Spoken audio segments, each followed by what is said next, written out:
Hello, welcome to your yoga practice. Today we're taking a 5-minute pause to explore frog pose in a very gentle way. So frog pose is a very big hip opener and it can be really challenging to release into it. So we're gonna do it in a very loungy way today. You will need pillows or a bolster. If you have a yoga bolster, have the rectangular kind, not the cylindrical kind. And then optional but encouraged, 2 blankets or towels folded up. These are for your knees. All right, so our upper body, our whole torso, is going to go on the bolster. Our knees will go on the blankets, and then we'll get into the pose. So bring a knee onto each blanket. Gently lay your body onto the bolster, picking an ear to lay onto the bolster. I'm on my left ear right now. And then peek at your knees. Knees are directly out from your hips. Bend your knees at a 90-degree angle and then flex your feet so that they're also at a 90-degree angle. And they can be up higher, whatever feels good, allowing your hips to start to release here. And you can make it so that more of your pelvis is on the bolster. That'll give you more support. If you have a really long torso, your head might start to hang off. It's whatever feels good. If the bolster is in your pelvic region, you're going to have more support. If you pull the bolster out slightly, your hips are going to get more sensation. So it's up to you what you decide to do. We're going to lounge here.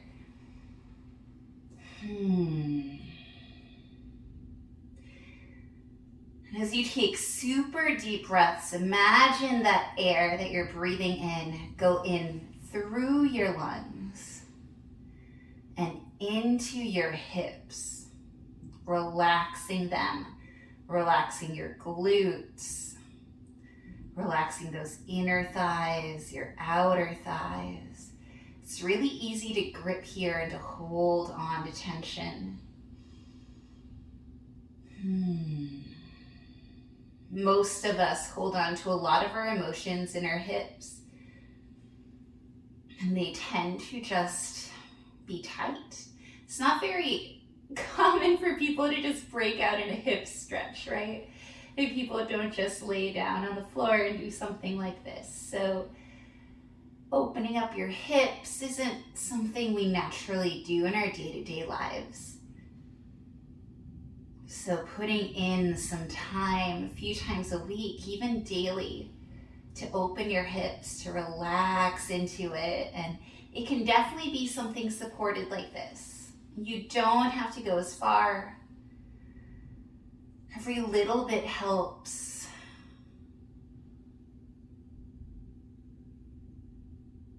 Switch the ear that is on the bolster. Taking lots of deep breaths here. I didn't say this before, but your hands can be wherever you'd like them. You can have them cactused next to you at a T. I like to have them at a diamond shape, so my pointer fingers are almost touching. So whatever feels good to you. This is where my shoulders have no strain and where they actually stay in their sockets. So this is good for me. And maybe now, after being in here for a minute or two, you are feeling your hips releasing.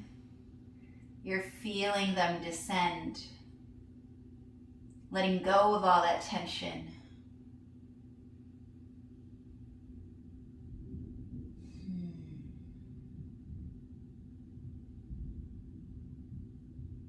This pose actually makes me a little sleepy and really relaxed.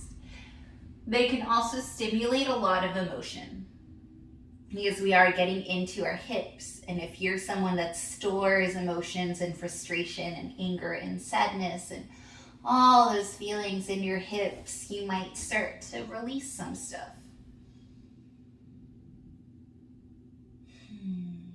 All right, so there is no glamorous way to get out of this. You come onto your forearms or into your hands, pushing up, bringing your knees closer together, and then coming to sit on your heels, shins, or an easy seat, whatever feels good. Allowing your body to recalibrate as you're sitting up. You definitely feel it in your hips, right? Okay. Thank you so much for joining me for that 5-minute pause to get into a nice yummy frog pose. I hope that you like, share, subscribe, and that you have a beautiful day. Bye.